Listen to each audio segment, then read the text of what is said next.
Hello dear friends, this is part 2 DPA Kathak MCQs for MPTET 2024 mains exam.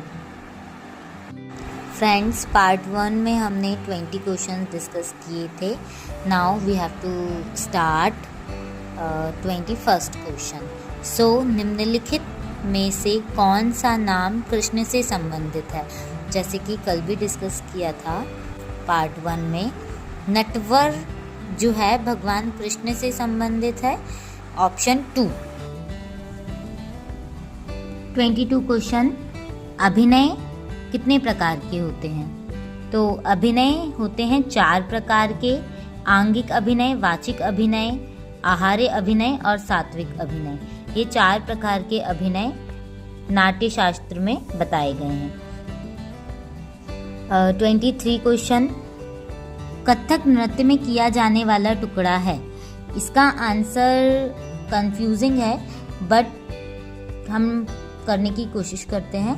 जैसे आंगिक जो अभिनय है, option ये अभिनय का प्रकार है, और आहार्य ऑप्शन 4 दैट इज ऑल्सो अभिनय का एक प्रकार है। चारी और भ्रमरी में से इसका आंसर हो सकता है। I am not sure about this question. Please if anyone knows, so you can comment the answer of this question. 24 question, Jaipur घराने के कथक नृत्य का मुख्य रस है। जयपुर घराने के कथक नृत्य का मुख्य रस वीर होता है। जयपुर घराने में वीर रस प्रधान नृत्य किया जाता है। 25 क्वेश्चन, जब सभी उंगलियां हथेली पर झुकी हुई हो और उनके ऊपर अंगूठा रखा हुआ हो तो बनने वाली हस्त मुद्रा कौन सी मुद्रा कहलाती है? जैसे कि क्वेश्चन में दिया गया हुआ है, जब सभी उंगलियां हथेली पर झुकी हुई हो और अंगूठा उन पर रखा हुआ हो तो यह मुष्टि मुद्रा बनती है। 26 क्वेश्चन, रविंद्रनाथ टैगोर को सम्मानित किया गया था। रविंद्रनाथ टैगोर को नोबेल पुरस्कार से सम्मानित किया गया था। शायद उन्हें 1913 में नोबेल पुरस्कार से सम्मानित किया था। सन मुझे एक्यूरेट याद नहीं आ रहा है, बट नोबेल पुरस्कार से रविंद्रनाथ टैगोर को सम्मानित किया गया था। Option 2 is the correct answer. 27, आमद शब्द है। आमद शब्द, अब संस्कृत का आमद शब्द तो हो नहीं सकता, और हिंदी आमद जो शब्द है वो हिंदी भाषा से का भी नहीं है, तो उर्दू और फारसी में से हो सकता है। तो इसका जो करेक्ट आंसर है 27 क्वेश्चन का, option 3 is the correct answer, Farsi. आमद शब्द जो लिया गया है वह फारसी भाषा से लिया गया है। अराल है, ग्रीवा भेद नहीं है, दृष्टि भेद नहीं है, शिरोभेद नहीं है। अराल जो है वह एक प्रकार की हस्त मुद्रा है। अराल जो कि जिसमें पताका मुद्रा में तर्जनी उंगली को झुका दिया जाता है, तब अराल मुद्रा बनती है। 29 क्वेश्चन, बनारस हिंदू विश्वविद्यालय की स्थापना किसने की? बनारस हिंदू विश्वविद्यालय की स्थापना पंडित मदन मोहन मालवीय ने की। Option 2 is the correct answer of this question. Question 30, रंगमंच का टुकड़ा ही खालिस्तान का टुकड़ा है। इसका आंसर भी मुझे श्योर नहीं है, पर संगीत नहीं हो सकता। सलामी कथक का प्रारंभ में किया जाने वाला एक भाग होता है। परमेलु हो सकता है।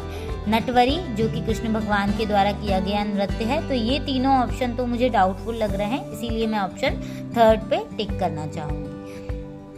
यदि नेक्स्ट क्वेश्चन 31, यदि पताका हस्त मुद्रा में अनामिका उंगली को झुका दिया जाए तो कौन सी मुद्रा बनती है? ये हमारी 5 उंगलियां फैली हुई पताका मुद्रा, इसमें हम अनामिका उंगली को झुका देते हैं, तब हमारी त्रिपताका मुद्रा का निर्माण होता है। ये हमारी त्रिपताका मुद्रा है। इसका करेक्ट आंसर ऑप्शन 3 त्रिपताका। 32, जब पताका हस्त मुद्रा की तर्जनी अंगूठे पर झुकी हो तो वह कौन सी मुद्रा बनती है? जैसे कि अभी मैंने आपको बताया था, जब पताका हस्त मुद्रा की तर्जनी को अंगूठे पर झुका देते हैं तो वह अराल मुद्रा बनती है। सूची इस तरह होती है, चंद्रकला इस तरह होती है और पुष्पपुट संयुक्त हस्त मुद्रा है जो कि इस तरह होती है और दोनों हाथों के द्वारा बनाई जाती है।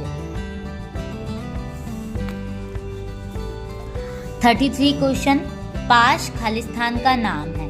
पाश जो है वह ऑप्शन 2 एक हस्त मुद्रा होती है। एक गत 2 प्रकार के होते हैं, ये पाश नहीं है। गत भाव और गत निकास। टुकड़ा भी नहीं है इसका आंसर। ग्रीवाभेद 4 प्रकार के होते हैं। तो पाश जो है वह ऑप्शन 2 हस्त मुद्रा है। 34, जब दोनों हाथों से सर्पशीर्ष मुद्रा बनाकर कलाई से एक दूसरे के विपरीत रखते हैं तो वह कौन सी मुद्रा कहलाती है? जब सर्पशीर्ष इस तरह की मुद्रा सर्पशीर्ष मुद्रा कहलाती है। यह दोनों हाथों के द्वारा बनाई जाए तो यह नागबंध मुद्रा कहलाती है। ऑप्शन 2 इसका करेक्ट आंसर है। यह नागबंध मुद्रा कहलाती है। स्वास्तिक, शिवलिंग, चक्र, ये सभी जो हैं ये संयुक्त मुद्राएं हैं कहलाती है। ऑप्शन 2 इसका करेक्ट आंसर है।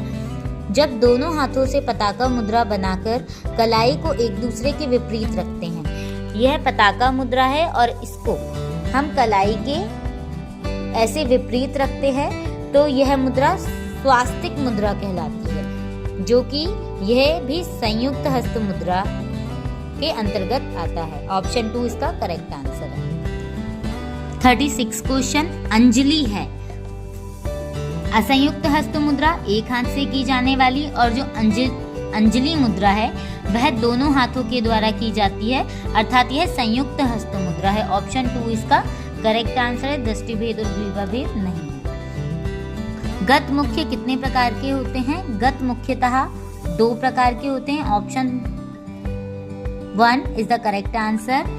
गत भाव और गत निकास। लय मुख्यतः कितने प्रकार की होती है? ऑप्शन 1 है 5, ऑप्शन 2 4, ऑप्शन 3 3 एंड ऑप्शन 4 2। तो जो लय है वह मुख्यतः 3 प्रकार की मानी जाती है, विलंबित, मध्य और द्रुत। यह 3 प्रकार की मुख्यतः लय मानी जाती है, इसीलिए option 3 is the correct answer. वाचिक एक प्रकार का है। वाचिक एक प्रकार का अभिनय है। Option 1 is the correct answer. हस्त मुद्रा हाथों के द्वारा की जाने वाली मुद्राएं होती है। ग्रीवाभेद ग्रीवा के द्वारा की जाने वाली मूवमेंट होती हैं और शिरोभेद जो सिर के द्वारा किए जाने वाले मूवमेंट होते हैं उन्हें शिरोभेद कहते हैं। इसीलिए वाचिक एक प्रकार का अभिनय है और अभिनय 4 प्रकार के होते हैं।